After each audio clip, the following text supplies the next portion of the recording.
السلام علیکم ورحمۃ اللہ وبرکاتہ۔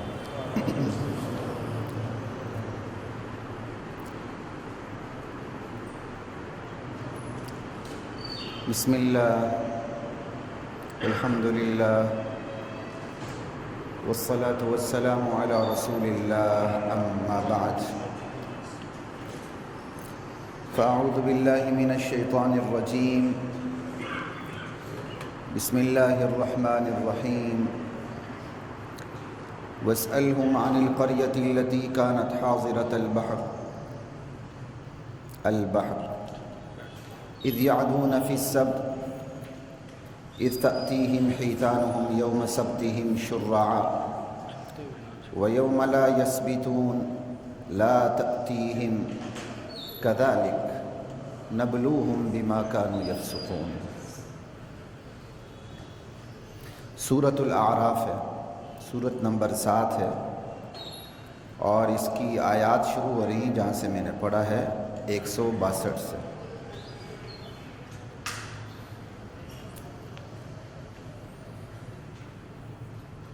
اور اس کا ذکر سورۃ البقرہ میں بھی ہے، اور غالباً وہ آیت بنتی ہے، آیت نمبر 65 بنتی ہے۔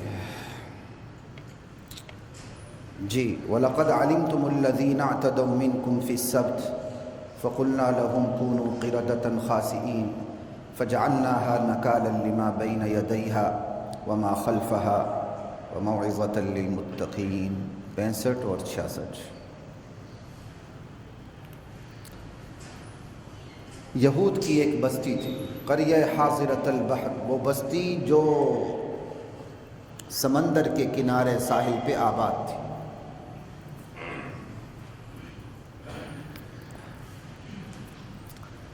یہ وہ بستی تھی جس کے مجرمین کو اللہ نے بندر بنا دیا تھا۔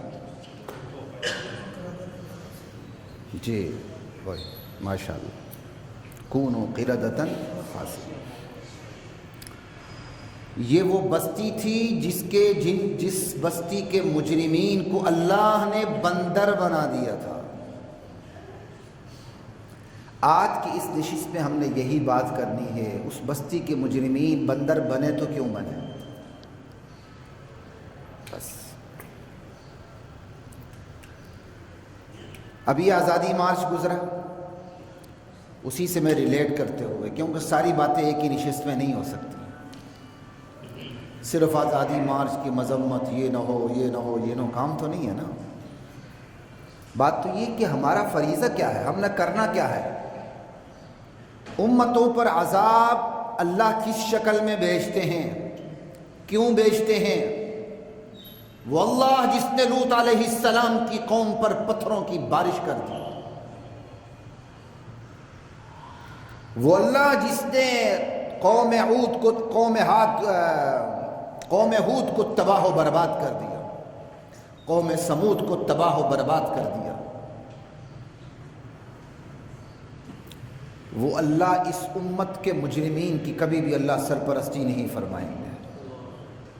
ہاں، یہ امت بیک وقت پوری دفن نہیں ہوگی، یہ اللہ نے وعدہ کر لیا، پوری امت بیک وقت عذاب الہی کا شکار نہیں ہوگی، لیکن گناہوں کی سزا تو ملے گی۔ تو آج کی اس نشست میں میں نے یہود کی اس بستی کا انتخاب کیا ہے، جس کا ذکر جس پر آنے والے عذاب کا ذکر قرآن کریم کرتا ہے۔ وَاسْأَلْهُمْ عَنِ الْقَرْيَةِ الَّتِي كَانَتْ حَاضِرَةَ الْبَحْرِ، میرے نبی آپ ان سے پوچھیں تو صحیح، ان یہودیوں سے پوچھیں ان بستی والوں کے متعلق۔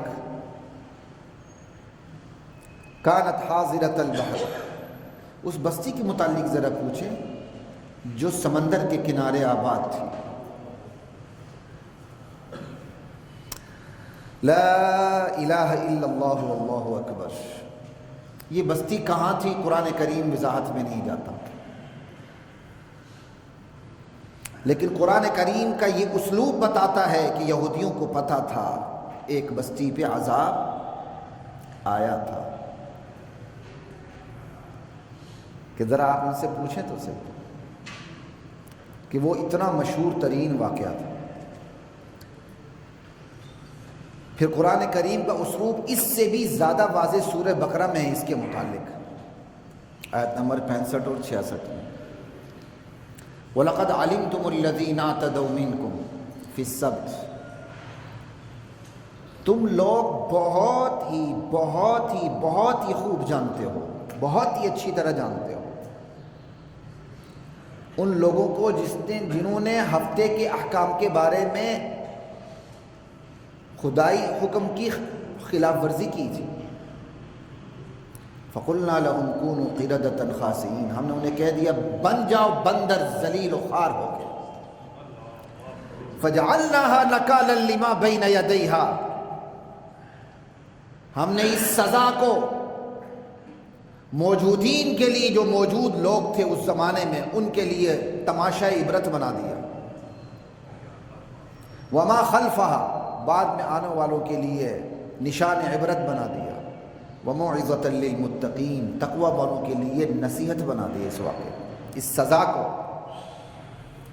اب دیکھو وَلَقَدْ عَلِمْتُمُ الَّذِي، کیسے الفاظ ہیں، لام بھی عربی میں تاکید کے لیے آتا ہے، یقیناً، یہاں تک کہ قسم کے لیے استعمال ہوتا ہے اللہ، تاللہ لأفعلن کذا، اللہ کی قسم میں ایسا کام ضرور کروں گا۔ لام تاکید، قد بھی تاکید کے لیے،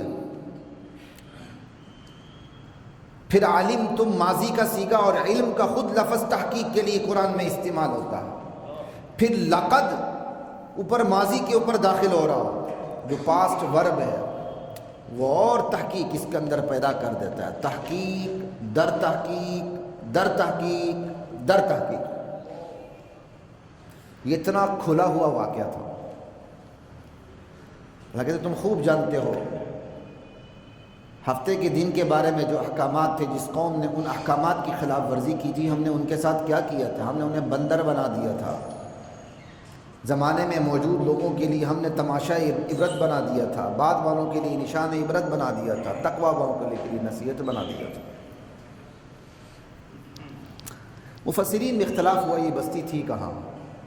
قرآن کریم تاریخ کی کتاب نہیں ہے، اس لیے تاریخی پیمانوں کو قرآن کریم نہیں اپناتا۔ قرآن کریم ہدی للمتقین ہے، اس لیے ہدایت کے پیمانوں کو لیتا ہے، کیونکہ تاریخ کے پیمانوں کو لینا شروع کر دے، فلاں بن فلاں بن فلاں، فلاں سن فلاں بستی، اللہ کو انسان کی فطرت کا پتہ ہے، بندہ ان چیزوں کے اندر غرق ہو جاتا ہے جو اصل نصیحت ہے اسے نظر انداز کر دیتا ہے۔ جیسے آج بھی ایسے ہی ہے، بڑے بڑے کھنڈرات کھودے جاتے ہیں، پرانی قوموں کے آثار ڈھونڈے جاتے ہیں، کس لیے؟ نصیحت کے لیے نہیں، ان کی باقیات کو باقی رکھا جائے، میوزیم بنایا جائے، ٹکٹ لگایا جائے، کمایا جائے، اور اپنے علم کے کیا کہتے ہیں چرچے کیے جائیں، اور وہ جو زبان ہے اس کو سمجھنے کی کوششیں کیے جائیں، بس ایک یادگار بنا لی جائے۔ اللہ کو انسان کی فطرت کا پتہ ہے، اس لیے اللہ نے قرآن کریم کے اندر یہ اسلوب اپنایا ہی نہیں ہے۔ زمانہ کون سا تھا؟ فلاں بن فلاں بن فلاں، یہ کیا نہ ہدایت سے جو بات متعلق ہے وہ ذکر کر دی۔ بھائی یہ بستی ایسی تھی، اس نے خدائی احکام کی خلاف ورزی کی تھی، اللہ کی حاکمیت کو چیلنج کر دیا تھا، اللہ نے اس جرم کی پاداش میں انہیں بندر بنا دیا تھا۔ تم بچ جاؤ، تم اپنے آپ کو بچاؤ، ایسے کہ جرم کے شکار ہونے سے بچ جاؤ، پھر جرم کے نتیجے میں جو عذاب ہوتا ہے اس سے اپنے آپ کو بچانے کی کوشش کرو۔ تو قرآن کریم ان جو زائد تفصیلات کو پرے رکھ کے ہدایت کو فوکس کرتا ہے نا، تو پڑھنے والا ہدایت ہی پہ رہتا ہے، ادھر ادھر نہیں جاتا۔ ہدایت کے کو فوکس کرتے ہوئے باقی تمام تفصیلات کو قرآن کریم غیر ضروری سمجھتا ہے،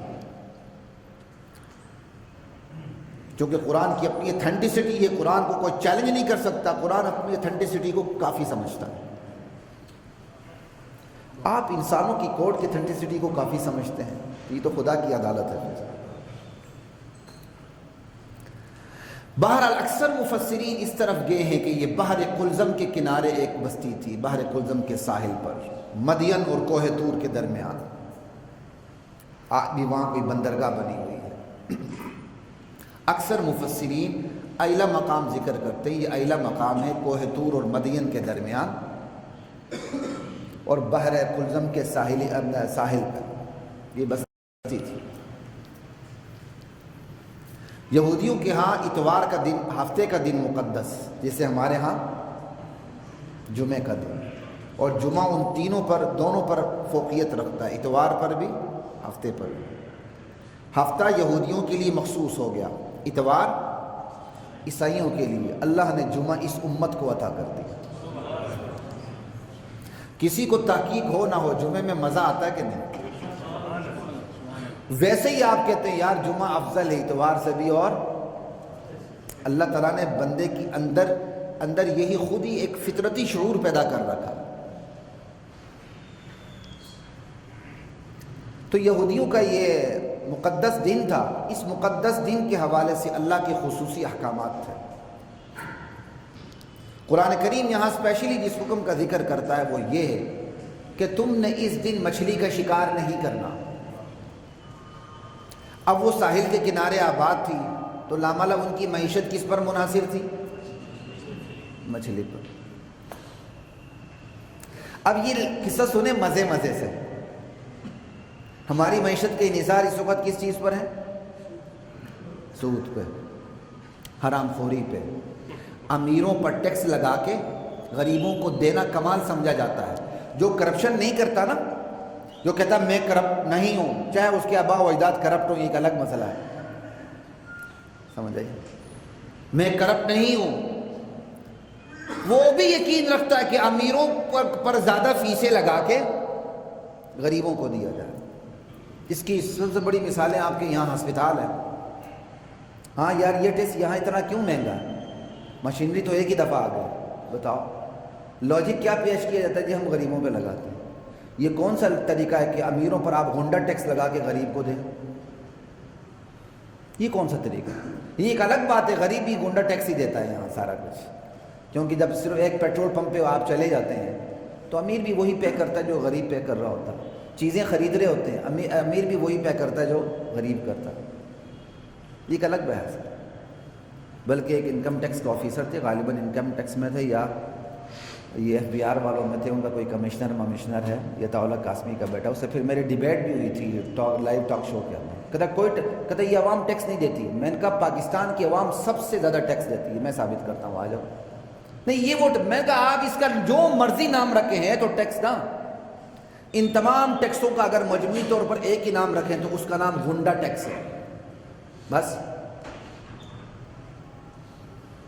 نام رکھنے سے حقیقت تھوڑی بدل جاتی ہے۔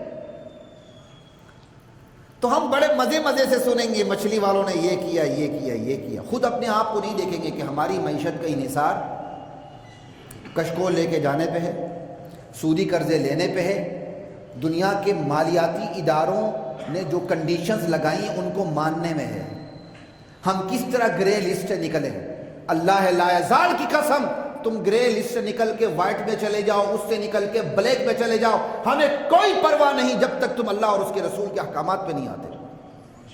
فکر یہ ہے گرے لسٹ سے نکلیں کیسے، یہ فکر نہیں ہے کہ اس وقت ہم جہنم کی بلیک لسٹ میں جا رہے ہیں، اللہ اور اس کے رسول سے جنگ کر رہے ہیں، ہمیش ہمیش کی ناکامی کا شکار ہیں، ہم اس لسٹ سے کیسے نکلیں، یہ فکر وزیر اعظم سمیت میرے سمیت کسی کو نہیں ہے۔ نہیں، بس IMF کی گرے لسٹ سے نکلیں۔ انا للہ و انا الیہ راجعون۔ کیا پیمانہ پایا ہے لوگوں نے، عقل کا بھی، سمجھ آئی، عقل و شعور کا کیا پیمانہ پایا لوگوں نے، دیکھیں گرے لسٹ سے نکلے۔ اور اس کے نکلنے کا طریقہ کیا ہے کہ دین اور اہل دین کے خلاف ہر کیا کہتے ہیں شرمناک قسم کی شرائط کو آپ تسلیم کر لیں، اور ان کے تمام شرائط کا تعلق دین کے ساتھ ہے، مساجد کے ساتھ ہے، مدارس کے ساتھ ہے۔ FATF کو دیکھ لیں،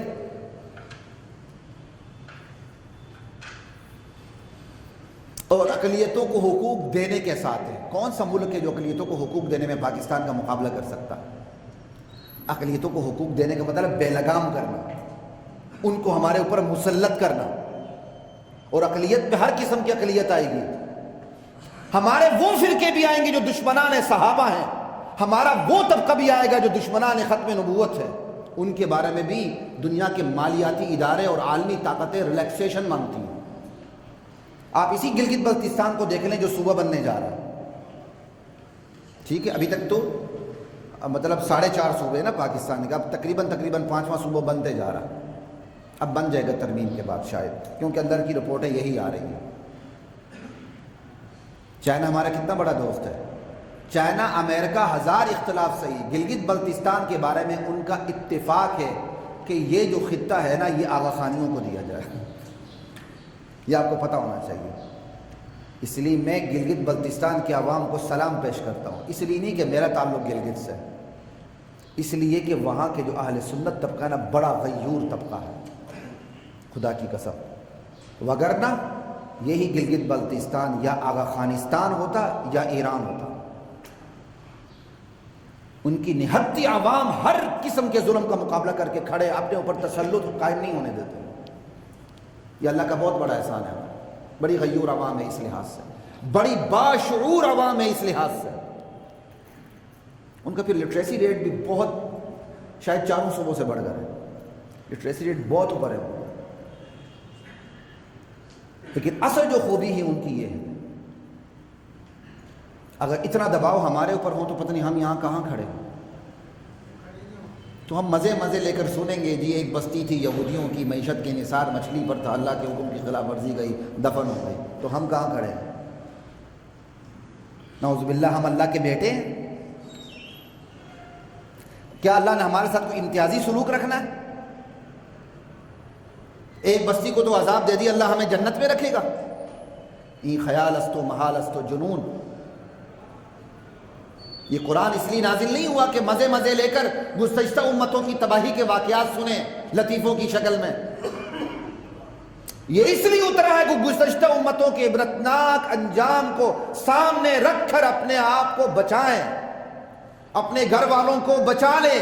قوا انفسکم واہلیکم نارا، ایمان والو اپنے آپ کو جہنم کی آگ سے بچا لو، اپنے گھر والوں کو جہنم کی آگ سے بچا لو۔ وقودها الناس والحجارہ، جس کا ایندھن انسان اور پتھر ہے۔ جہنم کا ایندھن انسان ہے، خود جہنم کا ایندھن پتھر ہے۔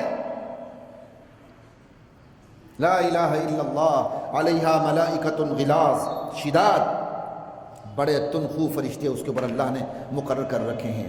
لا یعصون اللہ ما امرہم، انہیں کوئی ترس نہیں آتا، اللہ جو حکم کرتے ہیں اس کی وہ نافرمانی کا سوچ بھی نہیں سکتے۔ ویفعلون ما یؤمرون، انہیں جو حکم دیا جاتا ہے وہ کر گزرتے ہیں۔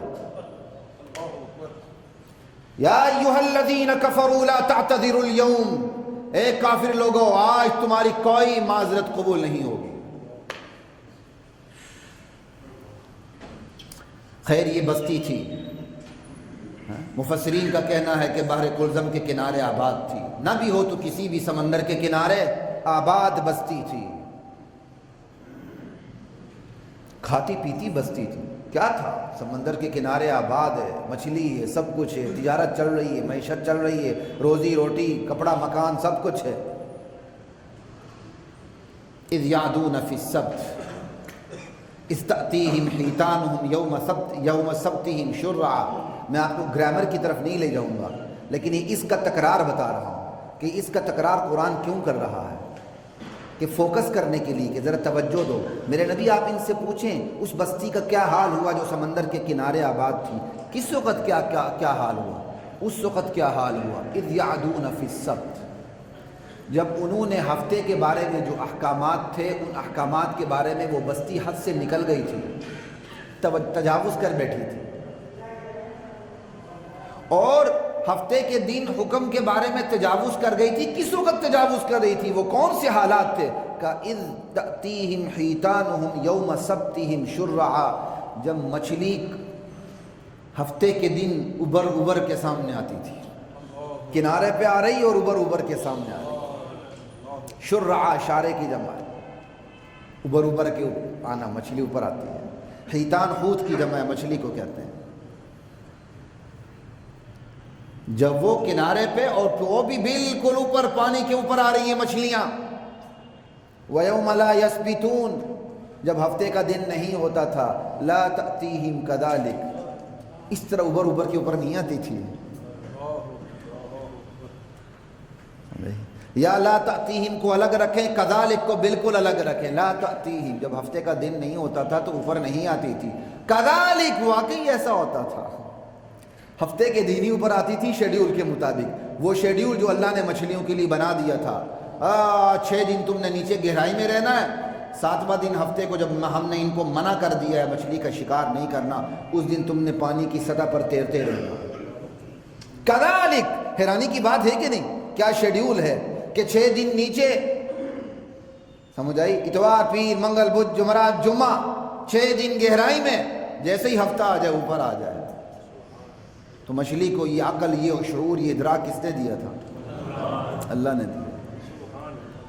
کیسی عجیب بات بنی ہوئی، انسان میں عقل ہے باقیوں میں عقل نہیں۔ یہ بھی بڑا ڈنگر پنا ہے کہ انسان میں عقل ہے باقیوں میں عقل نہیں، سب میں عقل، ادراک، شعور ہے۔ عقل کہتے ہیں اپنے نقصان کو پہچاننا اور اپنے نفع کو پہچاننا، نقصان کو پہچان کے دور رہنا، نفع کو پہچان کے اس کی طرف جب کیا کرتے ہیں آگے بڑھنا۔ یہ اللہ نے ہر ایک کو دیا ہے اپنی حدود کے اندر۔ ہاں، سب سے بہترین، سب سے زیادہ عقل اللہ تعالیٰ نے انسان کو دی، اس کو مکلف بنایا۔ انسان جنات کے علاوہ کسی کو مکلف نہیں بنایا اللہ تعالیٰ نے، فرشتے یک طرفہ مکلف ہیں۔ لا الہ الا اللہ۔ کذالک، واقعی ایسا ہوتا تھا، کیوں؟ اللہ کا حکم تھا، اللہ کا آرڈر تھا انہیں۔ یار ایسے کیوں ہوتا تھا؟ اللہ تعالیٰ نے تو ان کو امتحان میں ڈال دیا، کہا ہفتے کے دن شکار نہیں کرنا، اور ہفتے کے دن ہی اوپر مچھلی آتی تھی، باقی گہرائی میں چلی جاتی تھی، شکار کرنا مشکل ہو جاتا تھا۔ آخر یہ ہوتا کیوں تھا ایسا؟ اس قوم کو یہ آزمائش، یہ قوم اس آزمائش سے دوچار ہوئی تو کیوں ہوئی؟ یہ بھی قرآن سے سنیے۔ لَبْلُوهُمْ، ہم نے اس قوم کو اس آزمائش سے دوچار کیا، کیوں؟ بِمَا كَانُوا يَفْسُقُونَ، ان کے فسق و فجور کی وجہ سے، ان کی نافرمانی کی وجہ سے۔ ہم نے پہلے سمپل آرڈر دیا تھا، ہفتے کو شکار نہیں کرنا، باقی 6 دن کر لو۔ وہ ہفتے کے دن بھی شکار سے باز نہ آئے۔ جب ہفتے کے دن شکار سے باز نہ آئے تو ہم نے ان کے لیے مزید آزمائش ڈال دی، انہیں آزمائش سے دوچار کر دیا کہ حکم وہی رکھا، مچھلی کو نیچے لے گئے۔ بات سمجھ آ رہی ہے؟ حکم وہی رکھا لیکن اس حکم پر عمل کرنا مشکل بنا دیا۔ خدا کے حکم پر عمل نہ کیا جائے، خدا کی ایک سزا یہ ہوتی ہے، جو شروعات ہوتی ہیں اللہ حکم پر عمل کو مشکل بنا دیتے ہیں۔ مچھلی کے بارے میں تو آپ نے بڑے مزے سے یہ بات سنی، تو سود کے بارے میں کیوں نہیں سنتے آپ؟ یار سود سے کیسے بچیں؟ آج نہیں بچیں گے، کل بچنا اور مشکل ہوگا۔ کل آپ کہیں گے یار سود سے کیسے بچیں؟ بس آج نہیں بچے، کل بچنا اور مشکل ہوگا۔ یار سود سے نہیں بچے، ہر دن بچنا پہلے دن کی نسبت مشکل۔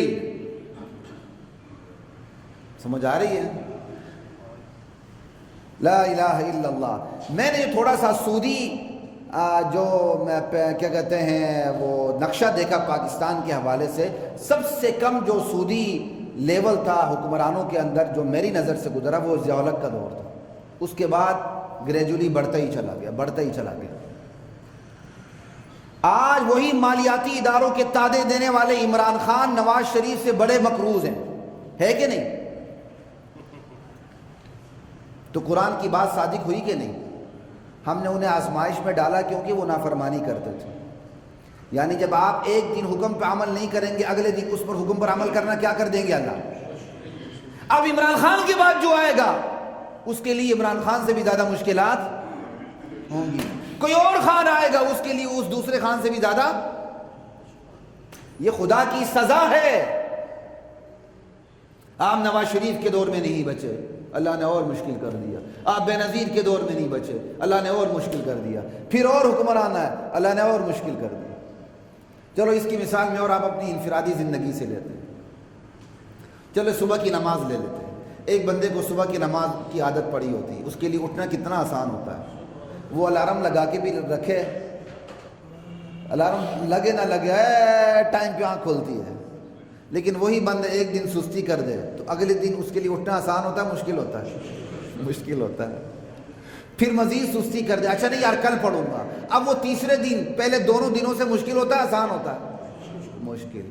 پھر یہ کام بڑھتا جاتا ہے، اگلے دن اگلے دن اگلے دن، پھر کیا ہوتا ہے؟ حضرت جی نماز ہی نہیں پڑھتے، ممبر پر سب کو کہتے ہیں نماز پڑھو اور خود نماز نہیں پڑھتے۔ کوئی سمجھ آ رہی ہے؟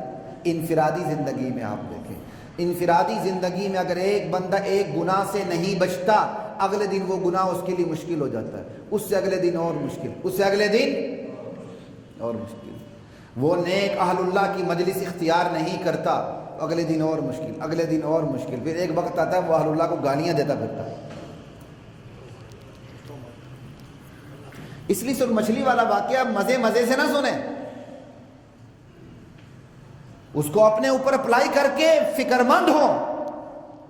وَاسْأَلْهُمْ عَنِ الْقَرْيَةِ الَّتِي كَانَتْ حَاضِرَةَ الْبَحْرِ إِذْ يَعْدُونَ فِي السَّبْتِ إِذْ تَأْتِيهِمْ حِيتَانُهُمْ، ذرا ان سے بستی والوں کا حال پوچھیں، کس حال میں؟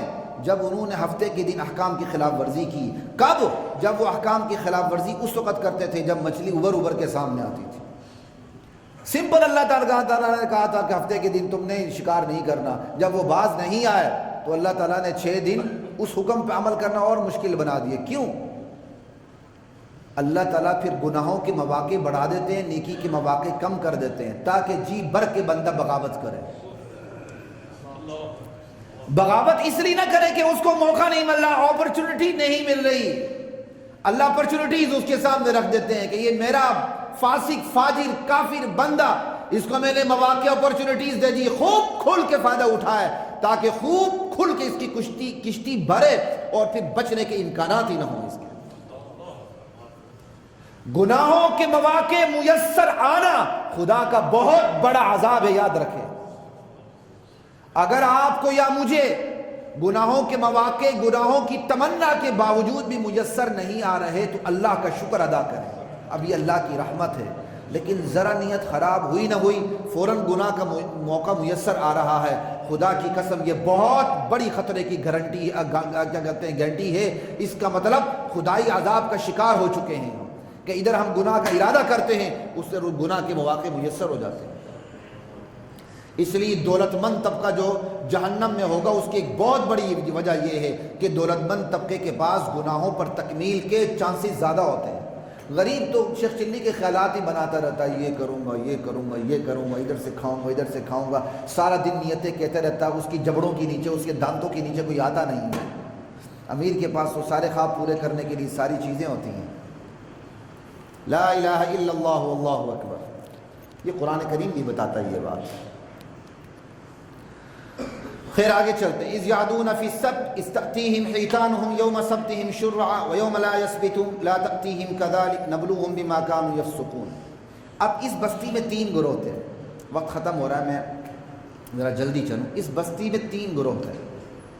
ایک گروہ بالکل شرعی احکام پہ عمل کرتا تھا، توحید فی الحاکمیت کا قائل تھا کہ اللہ کی حاکمیت میں کسی کو شریک بھی نہیں کرنا، اللہ کی حاکمیت کا انکار بھی نہیں کرنا۔ ایک گروہ شکار نہیں کرتا تھا،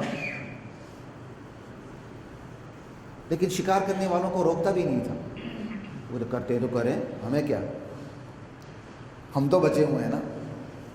تیسرا گروہ شکار کرتا تھا۔ تو 2 بڑے گروہ ہو گئے، ایک درمیان میں ہو گئے۔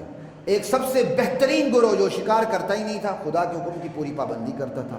سب سے بدترین گروہ جو شکار کرتا تھا۔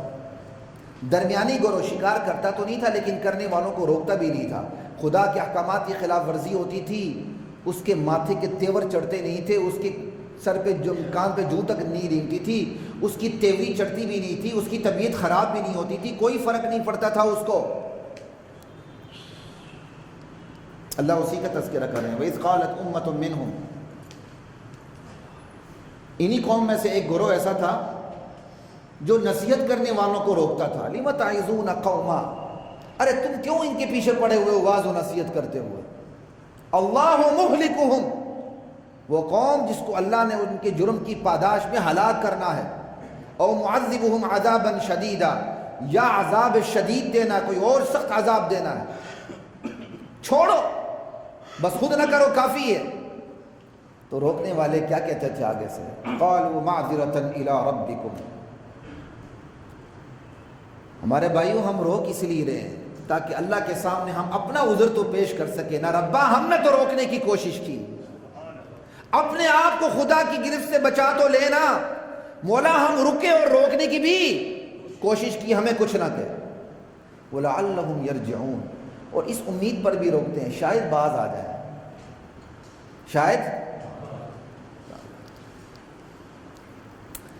فلما نسوا ما ذکروا به، اللہ کہتے ہیں جب ان نصیحت کرنے والوں کی نصیحت کو یہ لوگ بھلا بیٹھے، فراموش کر بیٹھے، بالکل بدمست ہو گئے، انجینا الذین ینہون عن السوء، روکنے والوں کو ہم نے بچا لیا۔ آپ اندازہ کر لیں، بچنے والے صرف روکنے والے، بچ جانے والا گروہ صرف روکنے والا۔ انجینا الذین ینہون عن السوء، ہم نے انہیں نجات دی جو خود بھی یہ کام نہیں کرتے تھے اور روکتے بھی تھے۔ باقی دو ظالم ہوئے نا، وَأَخَذْنَا أَنْجَيْنَا الَّذِينَ يَنْهَوْنَ عَنِ السُّوءِ وَأَخَذْنَا الَّذِينَ ظَلَمُوا بِعَذَابٍ بَئِيسٍ بِمَا كَانُوا يَفْسُقُونَ، اور ہم نے ظالموں کو سخت عذاب میں پکڑ لیا ان کے فسق و فجور کی وجہ سے۔ ظالموں میں دونوں آ گئے، نہ روکنے والے بھی آ گئے اور کام کرنے والے بھی آ گئے، لیکن ظلم کا فرق تو ہے نا۔ کم سے کم ایک گروہ وہ تو تھا نا جو اللہ کی توحید فی الحاکمیت کا قائل تھا کہ اللہ کا حکم حرف آخر ہے، بس وائلیشن نہیں ہونی چاہیے، لیکن وہ روکتا نہیں تھا۔ لیکن ایک وہ تھا جو وائلیشن کرتا تھا، جو وائلیشن کرتا تھا اس کا پھر الگ ذکر آ رہا ہے، فَلَمَّا عَتَوْا عَمَّا نُهُوا عَنْهُ، جس چیز سے روکا گیا تھا اس سے رکے نہیں اور سرکشی میں پڑ گئے، حد سے نکل گئے۔ قُلْنَا لَهُمْ، ہم نے کہہ دیا، كُونُوا قِرَدَةً خَاسِئِينَ، بندر بن جاؤ، ذلیل و خوار ہو۔ لا الہ الا اللہ واللہ اکبر۔ ایک نجات پانے والا گروہ، باقیوں کو عذاب، لیکن عذاب میں بھی فرق ہے۔ جو کام کرتا تھا وہ بندر بنا دیے گئے، جو روکتے نہیں تھے کون سا عذاب ملا اللہ کو پتہ، اللہ تعالیٰ نے ان کو نظر انداز کر دیا، بس ان کو اجمالی طور پر کہہ دیا عذاب کا شکار ہوئے ہیں۔ کیسا عذاب اللہ کو پتہ، اللہ نے ان کا ذکر کرنا گوارا ہی نہیں کیا۔ اللہ کو وہ بھی کتنے برے لگتے ہیں، اور یہ تفصیل بالکل قرآن کریم کے مطابق ہے۔ ایک بستی کو اللہ نے جبرائیل امین کو الٹانے کا حکم دیا گیا، اس بستی کو جا کے الٹا دو، میں کئی دفعہ آپ کو سنا چکا ہوں۔ جبرائیل امین نے کہا یا اللہ تعالیٰ اس بستی میں تیرا ایک آپ کا ایک نیک بندہ بھی ہے کہ پل بھر لمحہ بھر میں اس نے آپ کی کوئی حکم کی خلاف ورزی نہیں کی، کہاں یہ بستی اس پر بھی الٹا دو۔ اس بستی میں میرے احکامات کو چیلنج کیا جاتا رہا، میرے احکام کی خلاف ورزی ہوتی رہی، لیکن اس کی طبیعت کبھی خراب نہیں ہوئی، اسے یہ بات کبھی ناگوار نہیں گزری، اس نے ان کے خلاف کوئی کوششیں نہیں کی، یہ بستی اس پر بھی الٹا دو۔ وَاتَّقُوا فِتْنَةً لَا تُصِيبَنَّ الَّذِينَ ظَلَمُوا مِنْكُمْ خَاصَّةً، لوگوں اس فتنے سے بچو جب عذاب الہی کا شکار صرف وہ لوگ نہیں ہوں گے جنہوں نے احکام کی خلاف ورزی کی ہوگی، بلکہ وہ بھی ہوں گے جو خلاف ورزی کرنے کے خلاف خاموش رہے ہوں گے۔ اور حدیث نبوت ہے، اللہ تعالیٰ چند لوگوں کی وجہ سے سب کو عذاب میں مبتلا نہیں کرتے جب تک کہ وہ باقی تمام لوگ برائی دیکھنے کے بعد خاموش نہیں رہتے، انہیں بات ناگوار ہی نہیں گزرتی۔ جب وہ اکثریت خاموش رہتی ہے اللہ تعالیٰ اکثریت پر بھی عذاب کو مسلط کر دیتے ہیں۔ حدیث کا مفہوم بتا رہا ہوں، آسان ہے۔ ہم سمجھتے ہیں ہم آزادی مارچ میں شریک نہیں ہوئے، بچ گئے۔ ان کتوں اور کتیوں کی اتنی ہمت، مسلمانوں کی مملکت میں نمازیوں کی ایک مخصوص تعداد تو ہے نا، اس کے ہوتے ہوئے کس طرح ہمت ہوئی ان ہیجڑوں کی، ان خسروں کی کہ وہ مار روڈ پہ جمع ہوں، وہ پاکستان کی شاہراہوں پہ جمع ہوں، اللہ اور اس کے رسول کے دین کو چیلنج کرتے پھرے۔ اور گزشتہ جمعے میں آپ کو بتانا بھول گیا، ان خبیثوں نے، ان گندے کیڑوں نے فرانس کے جھنڈے کو بھی لہرایا۔ فرانس کے جھنڈے لہرانے کا مطلب کیا ہے؟ کیا یہ انڈائریکٹلی اللہ کے نبی کی توہین نہیں ہے؟ انہوں نے فرانس کے جھنڈے بھی لہرائے، اب مشہور کریں جی گھر کے مارے، جی ایڈٹ ہوا تھا، یہ ہوا تھا، وہ کیا کہتے ہیں فرانس کے جھنڈے ایڈٹ ہوا تھا، کوئی ایڈیٹنگ ہوئی تو لائیں وہ اصل ویڈیو کو۔ وہ پوسٹر بھی ایڈٹ ہوئے تھے جس میں تم لوگوں نے خبیثوں اپنی شرمگاہوں کی تصویریں بنا ڈالی، شرم نہیں آئی تم لوگوں کو؟ غیور مسلمانوں کے ہوتے ہوئے چند ہجڑے اٹھے، چند ہم جس پرست اٹھے، اللہ اور اس کے رسول کے دین کو چیلنج کر دیا، صاف کہا قرآن فیصلہ نہیں کرے گا، دین فیصلہ نہیں کرے گا، عورت کو کیا ملنا ہے کیا نہیں ملنا یہ سوسائٹی فیصلہ کرے گی، اور اس پر وہ دلیل قرآن سے دے رہے ہیں۔ قرآن میں کنسنسس کا ذکر ہے، انا للہ و انا الیہ راجعون۔ گندی نسلوں، قرآن کریم کے اندر کیا ہجڑوں کے کنسنسس کا ذکر ہے، ہم جس پرستوں کے کنسنسس کا ذکر ہے، یا علماء اور فقہا کے کنسنسس کا ذکر ہے؟ کبھی قرآن میں کنسنسس ہے، لہذا سوسائٹی کنسنسس کرے، وتھ کنسنٹ کچھ بھی ہو سکتا ہے۔ حضرات محترم، یہ مچھلی والوں کا گناہ اللہ ذوالجلال کی قسم کم تھا، ان ہم جس پرستوں کا گناہ اس سے بڑا ہوا۔ یہ اللہ کے رسول کی دعا ہے کہ میں اور آپ اجتماعی طور پر عذاب کا شکار نہیں، ورنہ ہمارا گناہ اس گناہ سے بڑھ کر ہے۔ ہم مزے لے کر سنیں گے قرآن میں ایک ذکر تھا، مچھلی والے تھے، انہوں نے ہفتے کے دن اللہ کے احکامات کی وائلیشن کی، عذاب الہی کا شکار ہوئے اور بندر بن گئے۔ یہ نہیں دیکھتے کہ ان بندروں سے زیادہ بڑے بندر ہم ہیں، وہ بندر بن گئے، خاک ہو گئے، ہم بندروں کی ساری حرکات ہم کر رہے ہیں۔ انا للہ و انا الیہ راجعون۔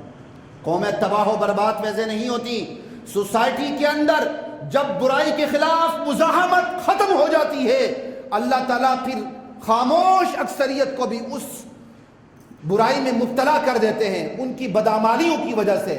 جب وہ خاموش اکثریت بھی اس میں مبتلا ہوتی ہے تو اللہ تعالیٰ پھر صفحہ ہستی سے پوری بستی کو مٹا کے رکھ دیتے ہیں۔ یہ خدا کی سنت عادیہ، اٹل طریقہ خدا تعالیٰ کا۔ سوسائٹی سے برائی کے خلاف مزاحمت ختم ہو جائے، وہ سوسائٹی کبھی بھی نہیں بچ سکتی، وہ آخر تباہ و برباد ہو جاتی ہے۔ ہمارے پاس کم سے کم اتنا تو ایمان بچا رہے کہ برائی کے خلاف مزاحمت موجود رہے۔ لا الہ الا اللہ واللہ اکبر۔ اس سوسائٹی کے اندر برائی کے خلاف مزاحمت گریجولی آہستہ آہستہ ختم کی جا رہی اور ختم ہوتی جا رہی ہے۔ ان سو چینلز کی بھرمار نے یہ آئے دن رات اللہ اور اس کے رسول کی توہین، صحابہ کی توہین، دشمنان دین نے حد کر دی ہے۔ اس کا رزلٹ کیا ہے؟ آہستہ آہستہ ہمارے دلوں سے یہ عظمت ختم ہوتی جا رہی ہے، اسلام کی ہیبت ختم ہوتی جا رہی ہے، اس کی عظمت ختم ہوتی جا رہی ہے۔ سوسائٹی کے اندر جو برائی کے خلاف مزاحمت ہے وہ کم سے کم ہوتی جا رہی ہے، اور یہ بڑے خطرے کی علامت ہے۔ ضروری نہیں کہ ہم بندر بنیں، اللہ سیلاب سے، زلزلوں سے تباہی پھیر کے رکھ دیں، اللہ تعالیٰ دنیا کے مالیاتی اداروں کو مسلط کر کے ہمارا نشان مٹا دیں، کم ہے۔ آج مسلمان کی حالت یہ ہے، اسے قرآن بتاتا ہے انسان بندر بنے، اسے یقین نہیں آتا، لیکن ایک ڈارون اٹھ کے پہلے بعض عرب محققین، نام نہاد محققین کی جو تحقیقیں تھی بغیر کسی دلیل کے، ان کا چربہ پیش کر کے کہے کہ جی انسان بندر سے بنا ہے، تو لوگ اس پہ یقین کرتے ہیں۔ کیسی بات ہے؟ مفروضے پیش کریں کہ بندر انسان بنا ہے گریجولی، اس پہ بہت سے مسلمان یقین کرنے لگتے ہیں، اور قرآن کہتا ہے بندر انسان بنا ہے تو اس پر یقین۔ ہمارے ایمان کی کیفیت تو یہ ہے، ارے بندر تو بنا ہے، بندر کبھی انسان نہیں بنا۔ انسان بندر بنے ہیں اپنے جرم کی وجہ سے۔ لا الہ الا اللہ۔ اور ہم صرف ایک کہانی کے طور پہ سنتے ہیں۔ آج ہم شکل سے بندر نہیں بنے، لیکن دماغوں کے بندر بنے ہوئے ہیں۔ ہمارا دماغ بندروں والا ہو چکا ہے۔ بندر بھی، آپ جغرافک چینل پہ آپ دیکھتے ہیں یا آپ حیوانات کی کتابیں پڑھ لیں، بندر بھی اپنے محرم نامحرم رشتوں کا خیال کرتا ہے، اپنے بیوی بچوں کا خیال کرتا ہے۔ کسی اور بیوی کے پاس کوئی اور بندر چلا جائے تو ایسی حکایات موجود ہے، بندر سب مل کے اس کو سنسار کر کے رکھ دیتے ہیں۔ آپ حیوانات کی کتابیں اٹھا کے دیکھ لیں، یا کم سے کم جغرافک چینل کو دیکھیں کہ ایک بندر اپنی بندریا پہ کتنی غیرت کھاتا ہے۔ لیکن اللہ تعالیٰ نے بہت سے لوگوں کو یہاں دماغ ایسا بندر بنا دیا ہے، ان کو اپنی بندریا پر غیرت بھی نہیں آتی۔ وہ کہتے ہیں میرا جسم میری مرضی، میری بیوی جہاں مرضی رات گزارے، میری بہن جہاں مرضی رات گزارے، کیونکہ اس کا جسم اس کی مرضی۔ اس سے بڑی بندریا اور کیا ہوگی؟ اس سے بڑا بندر اور کیا ہوگا؟ اب سوسائٹی میں برائی کے خلاف مزاحمت اس قدر ختم ہو رہی ہے کہ اس پر بھی بات کی جائے تو لوگوں کے تیور چڑھ جاتے ہیں، بی پی ہائی ہونے لگتا ہے کہ ممبر سے یہ کیا بات ہو رہی ہے، ممبر سے یہی بات ہوتی رہی۔ اگر ممبر سے بھی یہ بات ختم ہو جائے اور اگر ریاستی ادارے حرکت میں آ کے ممبر سے اس آواز کو، مزاحمت کو ختم کر دیں گے، خدا کی قسم آپ اللہ کے آتے ہوئے عذاب کو کبھی نہیں روک سکیں گے۔ آج اللہ کا عذاب نہیں آ رہا تو اس مملکت کے اندر اتنی بات ضرور ہے کہ برائی کے خلاف مزاحمت کرنے والی آوازیں تو موجود ہیں، اللہ اسی کی برکت کی لاج رکھ لیتے ہیں۔ لیکن بہت سو کو یہ بھی بری لگتی ہے کہ برائی کے خلاف مزاحمت ہو رہی تو کیوں ہو رہی ہے، پورا راستہ ان کے لیے ہموار کر دیا جائے، ہم تو ان سے بڑے بندر بنے ہوئے ہیں۔ اللہ کی توحید فی الحاکمیت کو کھلا چیلنج ہے۔ مولوی صاحب بھی جب اللہ کی توحید فی الحاکمیت بیان کرتا ہے تو 3 آیتیں پڑھ کے میرے سمیت وآخر دعوانا کہتا ہے، وَمَن لَمْ يَحْكُمْ بِمَا أَنزَلَ اللَّهُ فَأُولَٰئِكَ هُمُ الْفَاسِقُونَ وَمَن لَمْ يَحْكُمْ بِمَا أَنزَلَ اللَّهُ فَأُولَٰئِكَ هُمُ الْكَافِرُونَ وَمَن لَمْ يَحْكُمْ بِمَا أَنزَلَ اللَّهُ فَأُولَٰئِكَ هُمُ الْفَاسِقُونَ۔ بس جو اللہ کے حکم کی کہ اللہ کے قوانین کے مطابق فیصلہ نہیں کرتا، کہیں وہ ظالم ہے، کہیں وہ فاسق ہے، کہیں وہ کافر۔ بس بھائی یہ بھی بیان کرو، اللہ کے حکم پر فیصلہ، حکم پر سرنڈر نہ ہونے والے انسان بندر بھی بنے ہیں، اور یہ قرآن کریم کے اندر اس کا ذکر ہے۔ اللہ کو اپنی حاکمیت، اپنی ساورنٹی اتنی عزیز ہے کہ اللہ تعالیٰ نے اپنا تکوینی قانون تک بدل ڈالا۔ تکوینی قانون کہتے ہیں تخلیقی قانون کو، دونوں کا تعلق الہی ارادہ الہی سے۔ ایک کہتے ہیں تشریعی قانون، تشریعی قانون کا مطلب یہ ہوتا ہے کہ اللہ جو بندوں کو آرڈر دیتا ہے یہ کرو یہ نہ کرو، اس کو تشریعی قانون کہتے ہیں۔ ایک ہے تکوینی قانون، تکوینی قانون کا مطلب یہ ہوتا ہے کہ اللہ تعالیٰ نے آرڈر دے دیا، وہ چیز وجود پذیر ہو گئی۔ تکوینی قانون یعنی تخلیقی قانون، کن فیکون، سمجھ آئی؟ اللہ تعالیٰ نے کہا پانی کو رک جاؤ، رک بے، موسیٰ علیہ السلام گزر گئے، کہا جاری ہو جاؤ، جاری ہو جائے، پورا فرعون کا پورا لشکر ڈوب گیا۔ یہ قانون تکوینی ہے۔ چاند کے 2 ٹکڑے کر دیے، قانون تکوینی ہے۔ یہ ہے یہ کرنا یہ نہ کرنا قانون تشریعی ہے۔ اللہ کو اپنے تشریعی قانون پر اتنی غیرت آتی ہے، تکوینی قانون کی جو عادت ہوتی ہے اللہ اس کو بھی بدل ڈالتے ہیں۔ تکوینی قانون یہ ہے بندر بندر رہے، انسان انسان رہے، لیکن جب انسان خدائی حکم کی خلاف ورزی پہ آتا ہے تو اللہ کو اپنے تشریعی قانون پر اتنی غیرت آتی ہے کہ اس نے عمل کیوں نہیں کیا، اللہ تکوینی قانون کے اندر تبدیلی کر کے بندر کو، انسان کو بندر بنا دیتے ہیں۔ لا الہ الا اللہ واللہ اکبر ہم نے آسان سمجھا ہوا ہے، 1-2 آیتیں پڑھ کے ہم خوش ہو جاتے ہیں۔ توحید فی الحاکمیت، ہر جگہ اللہ کا حکم چلے، بس ان الحکم الا للہ، حکم اللہ کا، الا لہ الخلق والامر۔ کیوں؟ مخلوق اللہ کی ہے، مخلوق پر حکومت بھی کس کی ہوگی؟ اللہ کی۔ میں کہتا ہوں میرا بیٹا، میں چماٹ بھی ماروں تو وہ میرا بیٹا ہے، میرا آرڈر چلے گا، اللہ کا آرڈر نہیں چلے گا۔ فاطر السماوات والارض، بدیع السماوات والارض، کائنات کو پیدا کرنے والا، ہمیں گندے قطرے سے پیدا کرنے والا، مٹی سے پیدا کرنے والا، اس کو اتنا اختیار نہیں کہ وہ ہمارے اوپر اپنا آرڈر چلائے۔ اس کی ساورنٹی کا ظہور میرے اور آپ کے سرنڈر ہونے سے ہو۔ لا الہ الا اللہ۔ اور بات یاد رکھیے، یہ جو قوم بستی ماری گئی، انسان بندر بنے، انہوں نے شرک تو نہیں کیا تھا، قرآن کی اس آیت کے مطابق شرک تو نہیں ہے۔ بھائی ہفتے کے دن شکار نہیں کرنا، وہ کرنے لگ گئی، ہفتے کے دن شکار نہیں کرنا، کرنے لگے، یہ شرک تو نہیں ہے، تو پھر انسان بندر کیوں بنے؟ یاد رکھیں، انسان جب شروع میں اللہ کے حکم کی خلاف ورزی کرتا ہے نا تو کوئی نہ کوئی تعویل کر کے کرتا ہے، نہیں یار میں بیمار ہوں، روزہ نہیں رکھ سکتا، پھر وہ روزہ نہیں رکھتا، حالانکہ رکھ رہا ہوتا ہے، 11 مہینے ہر طرح کی وائلیشن کرتا ہے، جب رمضان آتا ہے فوراً ڈاکٹر کے پاس پہنچ جاتا ہے اور جھوٹی تعویلیں کر کے اپنے آپ کو جھوٹا سہارا دیتا ہے۔ جب اس کے اندر مزید ہمت آتی ہے پھر تعویلیں بھی چھوڑ دیتا ہے، سیدھا سیدھا اللہ کے حکم کی خلاف ورزی کرتا ہے۔ پھر ایک مقام وہ آتا ہے، وہ کہتا ہے یہ تو حکم ہی نہیں ہے، یہ تو یہ گریجولی بندہ تب یہاں پہنچتا ہے۔ یہ نہیں تھا کہ وہ لوگ فوراً یہاں پہنچے، پہلے تعویلات کی، ایویں ادھر ادھر ادھر ادھر، پھر ایک وہ مقام آیا، انہوں نے کھلم کھلا خدا کے اس آرڈر کی تکذیب کر ڈالیں. کہا نہیں ہم اللہ کا حکم ہی نہیں مانتے، جاؤ ہم نے یہ کام کرنا. تو توحید فی الحاکمیت کا انکار کفر ہو گیا. یہ بالکل ایسا ہی ایک بندہ کوئی پنچایت بیٹھتی ہے، وہ پہلے اپنے رسوم و رواج، گاؤں کے رسوم و رواج کے مطابق فیصلے کرنے لگتا ہے. وہ کہتا نہیں یار میں کیا کروں، قرآن کے مطابق تو کر نہیں سکتا، گاؤں ہے پنچایت ہے، میں گاؤں کے رسوم و رواج کسٹم سے مجبور ہوں. شروع میں وہ یہ کہتا، گریجولی جب اس کے جو کیا ہوتا ہے جو پنچایت کا بڑا سرپنچ، وہ جب 10-20 سال اس پر گزر جاتے ہیں، مونچھیں ود ود کے ٹھیک ٹھاک بڑی ہو جاتی ہیں نا، وہ کہتا ہے چل قرآن لا، گاؤں کا رسم حرف آخر ہے. پھر اللہ تعالیٰ اس کی گردن میں سریا آتا ہے تو لینٹر بھی ڈال دیتے ہیں اوپر سے. یہ بھی یاد رکھیں، یہ گریجولی مقام آتا ہے. پہلے بندہ تعویل کر کے خدا کے حکم کو چھوڑتا ہے، آہستہ آہستہ تعویل کرنا بھی چھوڑ دیتا ہے، سر جھکا کے خدا کے حکم کی وائلیشن کرتا ہے. پھر ایک وہ مقام آتا ہے کہ وہ خدا کو چیلنج کرتے ہوئے وائلیشن کرتا ہے. اور یہ اس بستی نے ایسے ہی کیا، اللہ کی حاکمیت کو چیلنج کرتے ہوئے وائلیشن کی. اللہ تعالیٰ نے انسانوں کو بندر بنا دیا، اور ایک روکنے والے تھے ان کو بچا لیا، جو نہ روکنے والے تھے انہیں بھی عذاب میں مبتلا کر دی. وہ عذاب کیسا تھا اللہ کو پتا ہے، بہرحال وہ بندر نہیں بنے لیکن عذاب میں مبتلا ضرور ہوئے.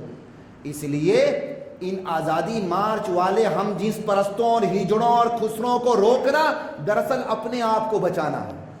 اگر ہم نے ان کو روکنے کی کوشش نہیں کی، ان کا راستہ روکنے کی کوشش نہیں کی، سوسائٹی کے اندر جو برائیاں ان کے خلاف مزاحمت کی کوشش نہیں کی، ہمارے بچاؤ کا بھی کوئی سامان.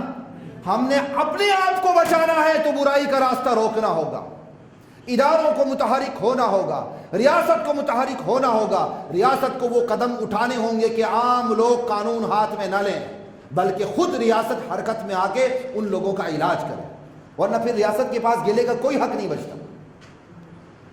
اپنے آپ کو بچانے کے لیے دوسروں کی اصلاح ضروری ہے، اپنے آپ کو صراط مستقیم پر رکھنے کے لیے، اپنے آپ کو ڈی ٹریک ہونے سے بچانے کے لیے دوسروں کو اصلاح کی کوشش ضروری ہے.